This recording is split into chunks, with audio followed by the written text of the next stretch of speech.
बिस्मिल्लाहिर्रहमानिर्रहीम। अस्सलामुअलैकुम बच्चों, मेरा नाम मोहम्मद इकबाल है और मैं यूनिक ग्रुप ऑफ इंस्टीट्यूशन में इकनॉमिक्स पढ़ाता हूँ।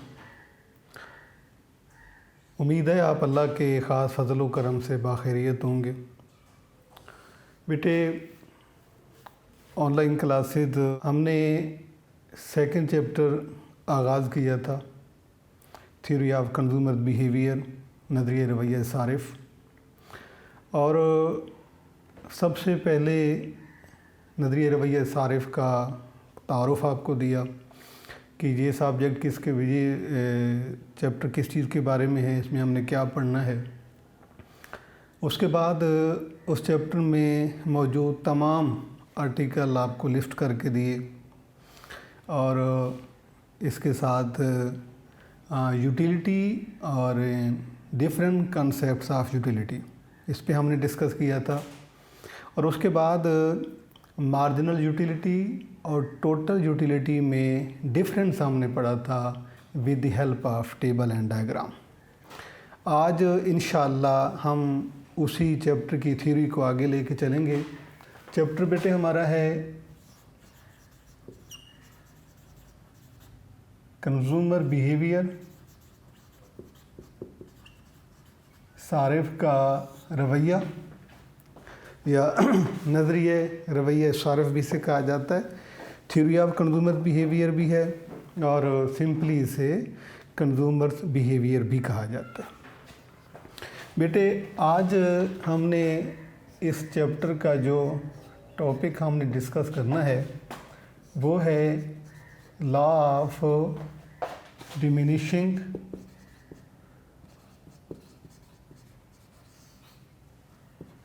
Marginal utility.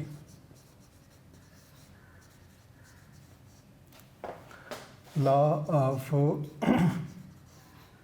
Diminishing marginal utility Urdu में बेटे से कहा जाता है कानून तकलील अफादा मुख्ततिम। कानून तकलील अफादा मुख्ततिम। जैसे कि आपको पहले भी बताया था कि इस चैप्टर में हम एक टॉपिक पढ़ने के बाद जब दूसरा नेक्स्ट वाला टॉपिक पढ़ते हैं तो पहले टॉपिक्स के हम उस लिंक को लेकर आगे चलते हैं। जैसा कि आगाज़ में यूटिलिटी का इंट्रोडक्शन था, उसी यूटिलिटी के इंट्रोडक्शन की बेस पर हमने मार्जिनल यूटिलिटी और टोटल यूटिलिटी का डिफरेंस पढ़ा था, उनका म्यूचुअल रिलेशन क्या होता है। अब लास्ट टॉपिक जो है उसमें हमने बात की थी कि marginal utility always decreases, mean कि जब भी कंज्यूमर एक यूनिट से नेक्स्ट यूनिट किसी चीज़ का इस्तेमाल करता है तो उसकी एडिशनल यूनिट की सेटिस्फेक्शन, जिसे मार्जिनल यूटिलिटी कहा जाता है, वो फॉल करती है, पहले से कम हो जाती है। और ये हमारा डेली लाइफ का भी कॉमन एक्सपीरियंस है कि किसी भी चीज़ को जब हम इस्तेमाल करते हैं, चाहे हम खाना खाते हैं, हम पानी पीते हैं, हम पढ़ने बैठते हैं, हम सैर करते हैं, तो जूँ हम उस चीज़ के कंजम्पशन को बढ़ाते जाते हैं, एडिशनल सेटिस्फेक्शन कम होती जाती है। और यही बात हमने पहले से पढ़ी है, यानी कि हम एक यूनिट के बाद जब अगला यूनिट यूज़ करते हैं तो सेटिस्फेक्शन लेवल पहले से कम हो जाता है।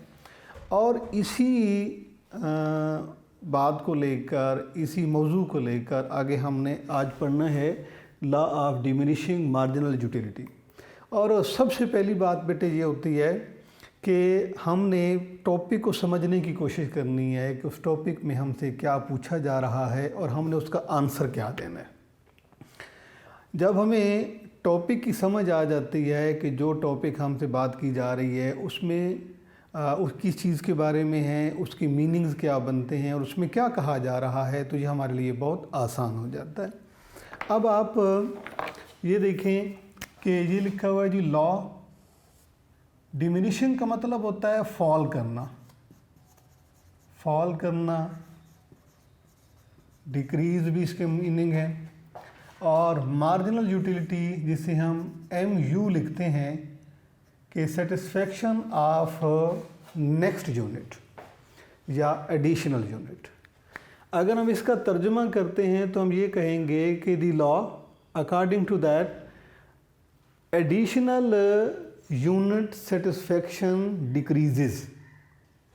ये इस स्टेटमेंट की ट्रांसलेशन है कि diminishing mean, fall, reduce, decrease के मार्जिनल यूटिलिटी का फॉल करना, ऐसा लॉ जिसमें marginal utility mean satisfaction of every next unit falls, कम होती है। अब ये बात हमने पहले से पढ़ी भी है, जो हमारा लास्ट टॉपिक था उसमें बेटे हमने बात की थी कि जो किसी चीज़ के यूनिट को यूज़ करते जाएंगे सेटिस्फेक्शन लेवल कम होता जाता है। इसमें हम 3 कॉलम बनाते हैं। पहले कॉलम में हम यूनिट्स ऑफ गुड, जो चीज़ यूज़ की जा रही है उसके यूनिट लिखते हैं। दूसरे में हम टोटल यूटिलिटी, मार्जिनल यूटिलिटी, और नेक्स्ट कॉलम में हम लिखेंगे टोटल यूटिलिटी।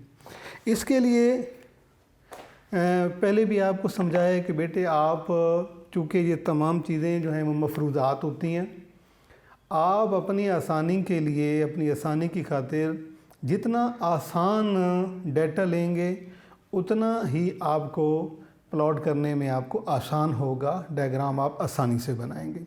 चूँकि मैं जो वही डाटा ले रहा हूँ जो कि आप इससे पहले आपने इसको सॉल्व कर चुके हैं। मसलन हम यूनिट जहाँ पर लेते हैं जी 1 2 3 4 5 6 7 यूनिट हम इकाइयाँ लेते हैं। मार्जिनल यूटिलिटी हम शुरू करते हैं, जैसे कि जहाँ पर भी है आप कम से भी शुरू कर सकते हैं, ज़्यादा से भी, मतलब 10 8 6 4 2 0 और -2। बेटे ये वही है टेबल जो आपने इससे पहले लास्ट लेक्चर में भी किया था। फ़र्क सिर्फ ये है कि उसमें हमने 6 यूनिट यानी 0 से यूनिट लिए थे और फर्स्ट यूनिट पे हमने 10 नहीं बल्कि 8 लिया था। अब जो है ये हमने फर्स्ट यूनिट पे 10, 2 पे 4 यानी 8, जो यूनिट यूज़ करते जाएंगे हर नेक्स्ट यूनिट की सेटिस्फेक्शन कम होती जाती है।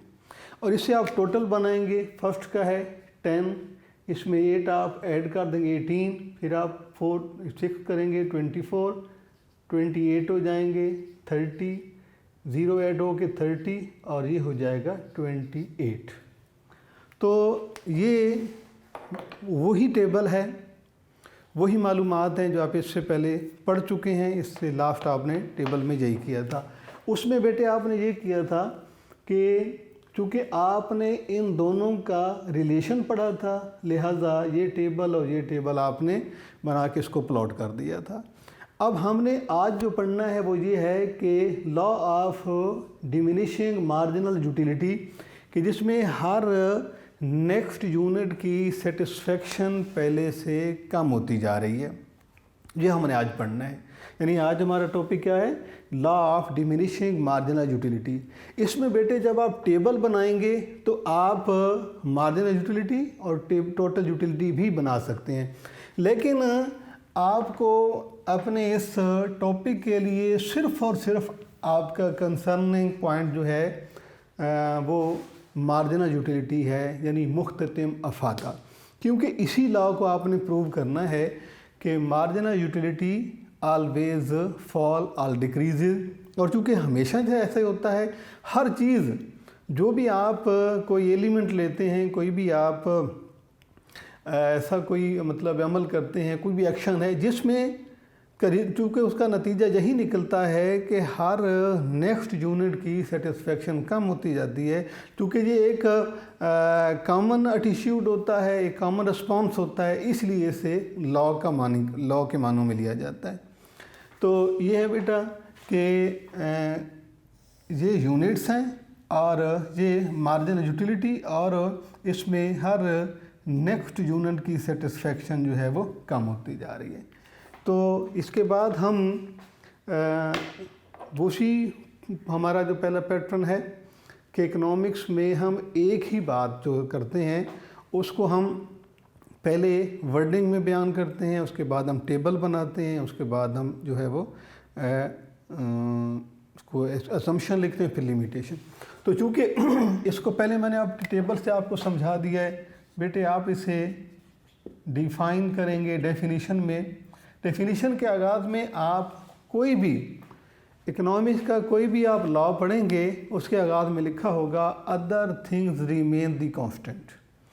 मीन कि हम कुछ चीज़ों को कांस्टेंट अजूम करके जो है हम लॉ को प्रूव करते हैं, और ये हमारे सिलेबस का इकोनॉमिक्स का फर्स्ट लॉ है। और इकोनॉमिक लॉज की डेफिनीशन आपको मैंने पढ़ाई थी पार्ट चैप्टर 1 में। उसमें हमने पढ़ा था कि इकोनॉमिक लॉज आर कंडीशनल, यानी कि ये मशरूत नौइयत के होते हैं, कंडीशनल होते हैं। कुछ कंडीशंस के बाद हम इन्हें प्रूव कर सकते हैं। तो उन्हीं कंडीशन को हम कहते हैं other things remains the constant. Other thing remain, same भी लिख सकते हैं, कांस्टेंट भी लिख सकते हैं। ये लिखने के बाद आगे आप उसकी डेफिनेशन में लिखेंगे कि as the stock of good increases its marginal utility falls. And पे आप लिखेंगे MU फॉल, कि मार्जिनल यूटिलिटी जो है बेटा वो फॉल करती है। पहले आपने it is the first law of consumption in economics. Very important law है जिसमें कंजम्पशन ऑफ वेल्थ के बारे में जो है वो जहाँ पर प्रूफ मिलता है, डिटेल है कि जब हम कंज्यूम करते हैं तो हम उसी चीज़ पर अपना पैसा खर्च कर रहे होते हैं जिस चीज़ में सेटिस्फेक्शन मौजूद होती है। ये हमने लास्ट टॉपिक में भी बात की थी कि वेल्थ पे खर्च करते हैं, और वेल्थ की प्रॉपर्टी ये है कि वेल्थ में सेटिस्फेक्शन होती है। अब डिफ़ाइन करने के बाद हम ये बनाते हैं इसका टेबल। टेबल के बाद बेटे हम इसको जो है वो डायग्राम की शक्ल में इसे हम एक्सप्लेन करते हैं। और डायग्राम में आपने ये 0 एक्स एक्सिस, वाई एक्सिस और ये वाई नेगेटिव। तो इसमें हम एक्स एक्सिस पे जो है वो यूनिट ऑफ गुड लेते हैं। आप यहाँ पर सिंपली जो है वो यूनिट्स भी लिख सकते हैं, यूनिट्स ऑफ गुड, और यहाँ पर लिखेंगे आप मार्जिनल यूटिलिटी। यहाँ पर कुछ स्टूडेंट हमारे जो हैं वो टोटल यूटिलिटी को भी प्लॉट कर देते हैं। तो बेटे इसमें हमारा लॉ में जो है टोटल यूटिलिटी से हमारा कोई ताल्लुक़ नहीं है। इससे पहले जो टॉपिक है relationship between marginal utility and total utility with the help of table and diagram, उसमें आपने इसे जो है वो बताना है कि इन दोनों में क्या रिलेशन है। उसमें आप यहाँ पर MU को भी प्लॉट करते हैं और आप TU को भी प्लॉट करते हैं, यानी marginal utility and total utility को भी। जी, तो इसमें जो है सिर्फ आपने MU को प्लॉट करना है, क्योंकि आप का वास्ता जो है, आपका जो कंसर्निंग स्टफ है वो मार्जिनल यूटिलिटी है, टोटल यूटिलिटी नहीं है। तो इसलिए आपने एक तो वक्त भी आपका बचेगा। दूसरा बात यह है कि ऐसे ही आपने कॉम्प्लिकेशंस आपकी क्रिएट हो जाती हैं डायग्राम में। तो सिंपल डायग्राम आपने बनाना है कि इसमें आपने law of diminishing marginal utility को आपने प्रूव करना है। तो लिहाजा आपका यहाँ पर वास्ता जो है वो मार्जिनल यूटिलिटी से है, टोटल यूटिलिटी से नहीं है। जी, इसके बाद बेटे आपको एक ज़रूरी बात ये समझाई थी कि आपने जब स्केल इसका लेना है तो आप कैसे इसको मतलब है क्या मतलब कौन सा आप उसमें फार्मूला जो है वो में तय करेंगे। अब देखें बेटे, सबसे पहली बात तो ये है कि आपने कौन सा यानी किस चीज़ को आप प्लॉट करने जा रहे हैं। आप बेटे इन यूनिट्स की मदद से आप यूटिलिटी मार्जिनल को प्लॉट कर रहे हैं। यानी कि आपने ये कॉलम और ये कॉलम, ये दो कॉलम जो हैं ये आपने प्लॉट करने हैं। तीसरे कॉलम से आपका कोई वास्ता नहीं है। तो आप जो कॉलम आपने प्लॉट करने हैं आपने उनके डेटे को देखना है। तो कॉलम ए जो है इसमें यूनिट लिए हुए हैं और यूनिट है बेटे 1 2 3 4 5 6 7। तो यहाँ पर आप यूनिट लेंगे और इक्वल डिस्टेंस से लेंगे। इसमें आपने सबसे ज़रूरी बात ये होती है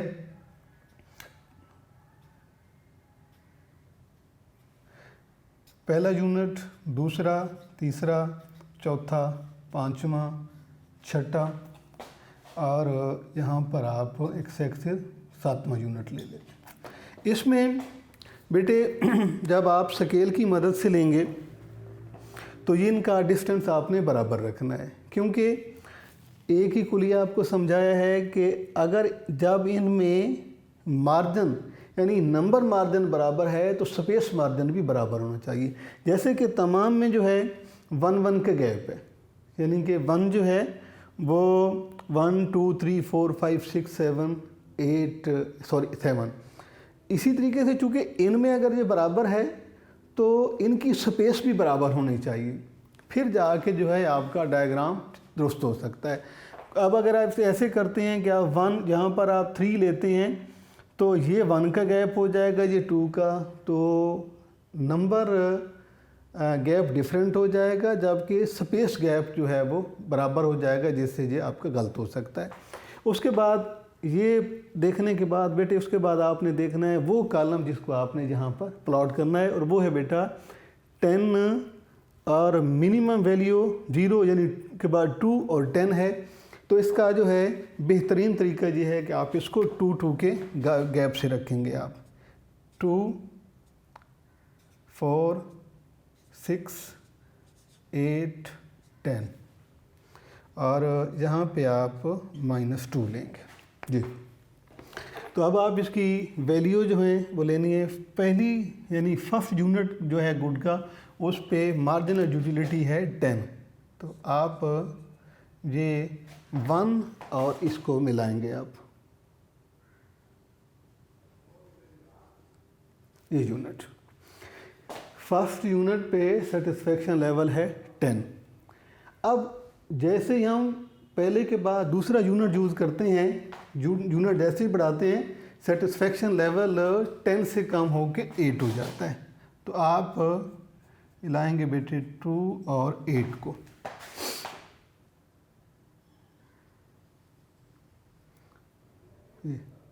ये पॉइंट हो जाएगा। उसके बाद थर्ड यूनिट पे सेटिस्फेक्शन लेवल है 6, तो आप ये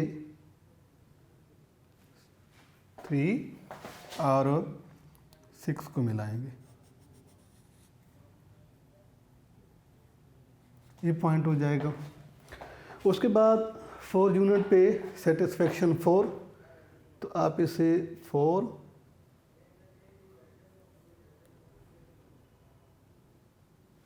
और ये सेटिस्फेक्शन लेवल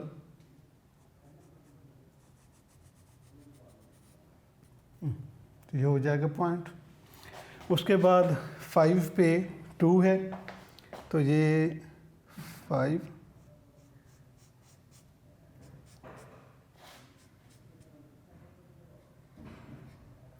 5 पे 2, 6 पे 0, ये 0 है और ये 6 है। उसके बाद 7 पे -2, ये -2 और ये 7।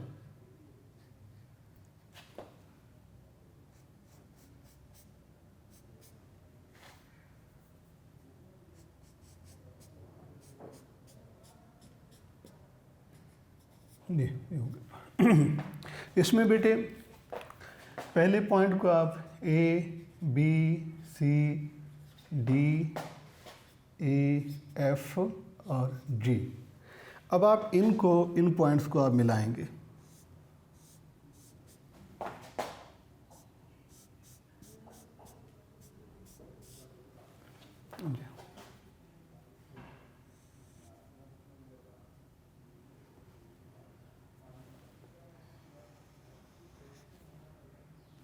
जी, तो ये इसको बेटे आप नाम लिखेंगे M U, curve of marginal utility.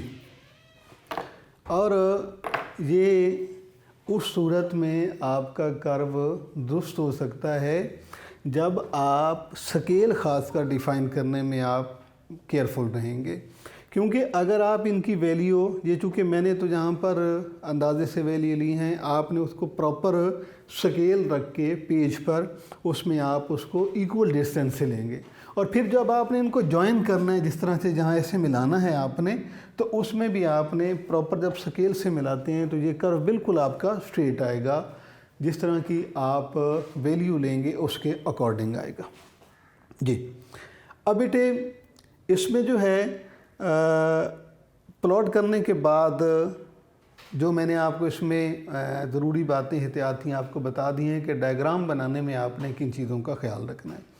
अब आप ये देखें कि हमने लॉ में क्या पढ़ा है बेटे कि यहाँ पर कि डिमिनिशिंग मार्जिनल यूटिलिटी यानी एम यू जो है वो फॉल करता है, ये हमने डेफिनेशन में भी यही बात की।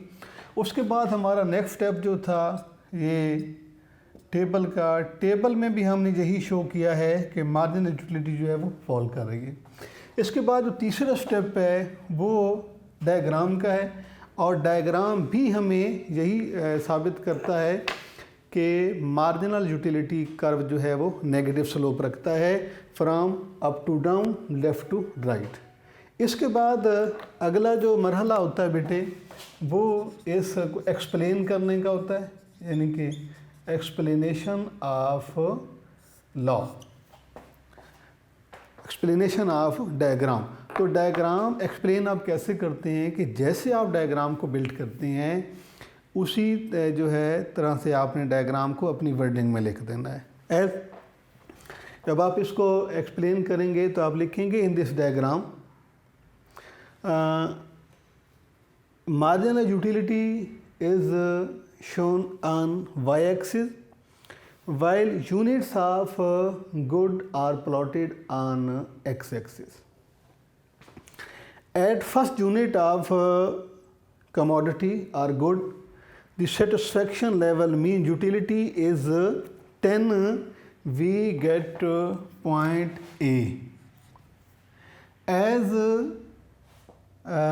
there is increase in consumption of good, जैसे हम चीज़ के इस्तेमाल के को बढ़ाते हैं, यानी पहले से अगला यूनिट यूज़ करते हैं, ये 1 से 2 यूनिट पे हम जाएंगे तो सेटिस्फेक्शन लेवल हमारा जो है वो 10 to 8 हो जाएगा, और ये पॉइंट में B है। at unit 3 there is the satisfaction level is 6, we get point C, and at unit 4 satisfaction level is 4, mean marginal utility is 4, there is point D. At unit 5 satisfaction mean marginal utility is 2, we get point E. And at 5th unit of commodity the satisfaction is 0, so we get point F. And at the unit of 7 there is a marginal utility is -2, we get point G. By joining the points A, B, C, D, E, F, G, we built a curve that is MU curve, marginal utility curve, and it has negative slope और इसका झुकाव मनफी होता है। अब मनफी झुकाव की वजह क्या है, नेगेटिव स्लोप की जो काज क्या है कि जो हम चीज़ को यूज़ करते जाते हैं सेटिस्फेक्शन लेवल कम होता जाता है। तो बेटे आप चूँकि ये बहुत इम्पोर्टेंट लॉ है, इसका पैटर्न जो है सबसे पहले आपने इसको डिफ़ाइन करना है, डिफ़ाइन के बाद टेबल बनाना है, टेबल के बाद इसे डायग्राम की शक्ल में लेके आना है, डायग्राम परफॉर्म करना है, और उसके बाद डायग्राम को आपने एक्सप्लेन कर देना है। अगर आपके पास वक्त है और आप समझते हैं कि टेबल की भी एक्सप्लेनेशन करने से आप कि मतलब है कोई हर्ज नहीं है, तो फिर आप टेबल की भी एक्सप्लेनेशन ज़रूर करें।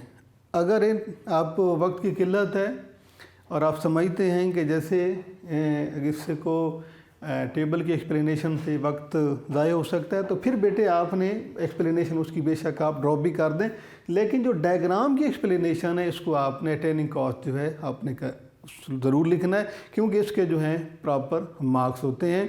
और ये चूँकि अभी आपने आगाज़ के चैप्टर हैं, इसमें डायग्राम भी आप नए नए बनाने की मशक कर रहे हैं, तो इसमें जो है आपको थोड़ी सी दिक्कत हो सकती है। जैसे ही आप अपने डायग्राम की प्रैक्टिस करते जाएंगे, एक्सप्लेनेशन बार बार लिखते जाएंगे, उससे ये फ़ायदा आपको होगा कि आप एक तो उस पर जो है आपकी वो ग्रिप बढ़ती जाएगी और आपकी वर्डिंग अच्छी से अच्छी होती जाएगी। लेकिन अगर आप समझते हैं कि किसी भी डायग्राम की एक्सप्लेनेशन में आपको मुश्किल हो रही है, तो ये डायग्राम आपकी बुक में भी बने हुए हैं, यूनिक नोट्स में भी बने हुए हैं, आप वहाँ से भी देखकर इसे बना सकते हैं। इंशाअल्लाह अगले लेक्चर में हम इसी लॉ को, इसके अजम्पशन और लिमिटेशन की बात करेंगे कि किन जो है वो इस लॉ को प्रूव करने के लिए हम किन किन बातों को साकिन फ़र्ज़ करते हैं, मफरूज़ात क्या हैं, और किन किन